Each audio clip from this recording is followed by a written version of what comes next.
Hi, my name is Douglas Emerson. I'm going to give you a short presentation on how video games can teach us how to play them. The game that I'm going to cover is Dino Hunter Deadly Shores by Glue Mobile Incorporated.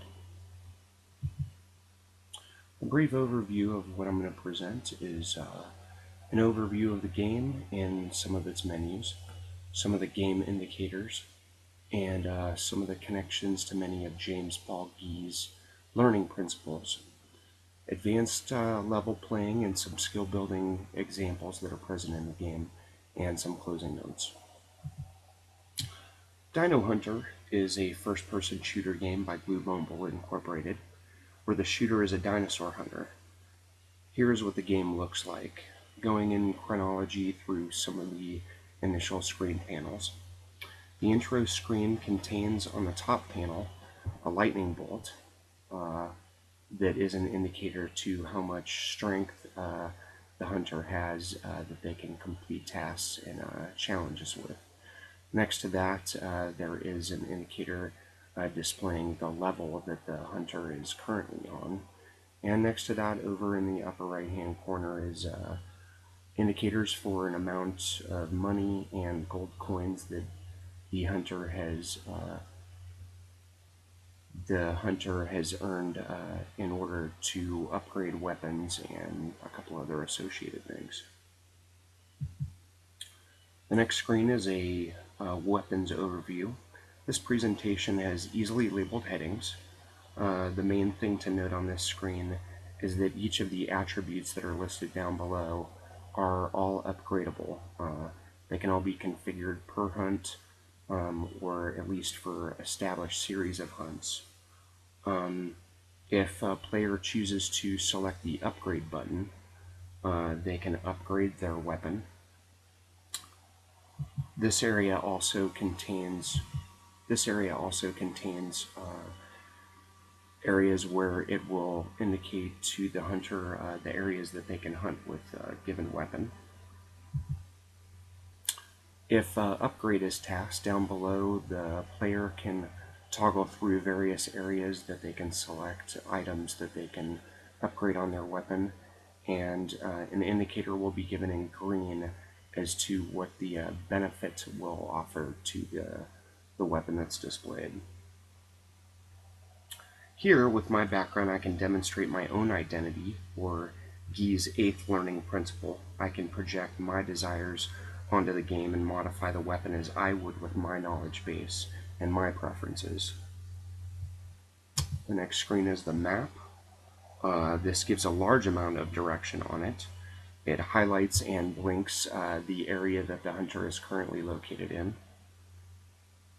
It also lists the places the hunter can go to hunt, as well as the energy level, strength level, the rifle series that the hunter can participate in, approximately how many hunts out of how many need to take place to complete the challenges, as well as a brief synopsis of what the next target would be. Down below there is recommended gear, which indicates various weapon attributes. If all are green, the hunter can go hunt. If any are yellow or red, the hunter needs to upgrade their equipment or swap out their weapon for a better choice for the challenge. The map can also offer additional details, such as if a different area is selected, the game actually clues the player in and lets them know that this may be an area that they'll want to go in order to make extra cash, extra money that they can use for weapons or for weapon upgrades. Next, the presentation that's given to the player is the mission objective. The player really needs to study this presentation so they can learn the features of the dinosaur, a little bit about its shape. They can take guesses at its disposition, whether it's hostile or docile. In this example, the game actually depicts the dino as eating at the ground, so a player may conclude that it is non-threatening. If begin is selected, the hunt is initiated. The player now becomes the active shooter, While Guy's first principle of active critical learning started on the first screen, now the player must critically learn on the fly. This screen shows the player the scenario, the weather, the lighting, terrain, sounds, etc., which in turn displays Guy's 20th learning principle, multimodal environmental inputs. The player can select their site to use, if they so choose, and there is also an indicator letting them know how much ammunition the gun that they're using can or is capable of using, and they can also pan left to right approximately 120-degree swath. Of note, in some hunts, I've employed Guy's probing learning principle, number 15, whereby I've watched a dinosaur, hypothesized that the target might be a docile or dangerous variety, maybe take an early shot, and then analyze how the target or other dinos have behaved once a shot's taken. If the hunt is successful, the game will show the target is dispatched and how much money the player has earned. This is an example of the game giving the player some help.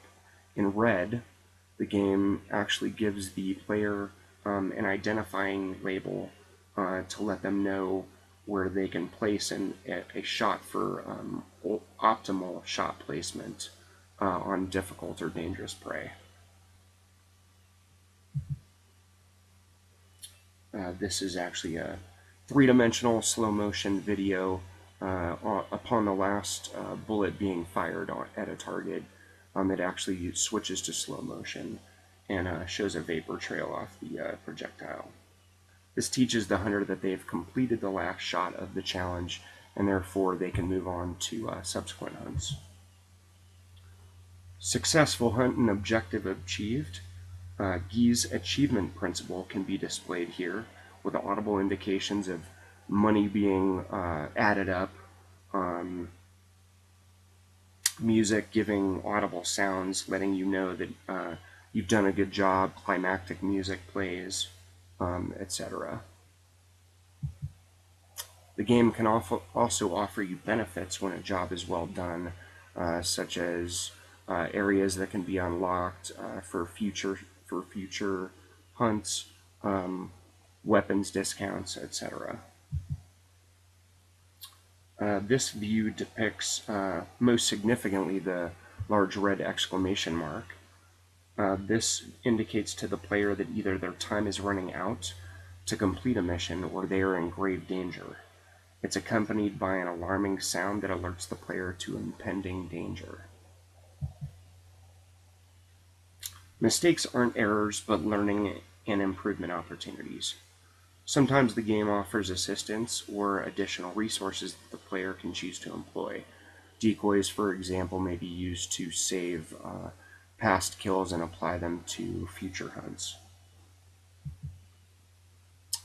While in addition to the probable impending death of this hunter, the game actually also gives a last-minute indicator, gives the red exclamation mark of fun, and a last indicator of a vital spot that can yet end the hunt if the hunter successfully employs that shot.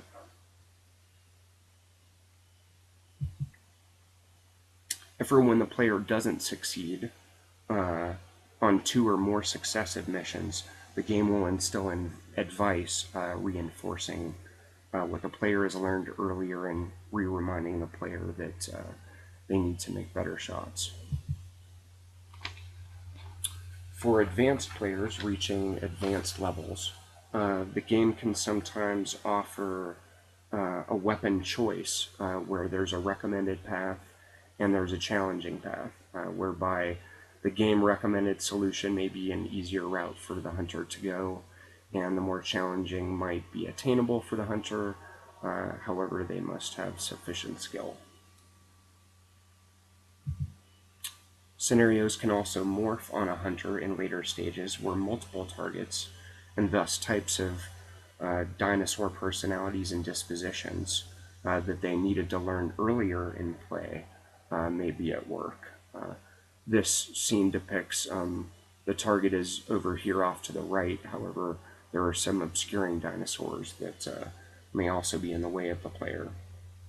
The player is going to have to apply skill from ongoing and past experiences. A player must reflect back to Guy's incremental principle number 24, skill building, and Guy's transfer learning principle number 29, and transfer this earlier learned information to adapt to more difficult tasks they now face in later games.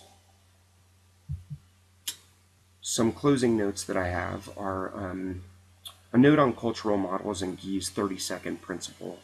Uh, these targets may be easy to disassociate from.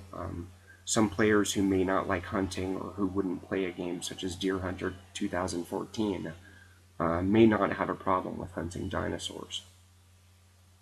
This concludes my presentation. I hope you've enjoyed it.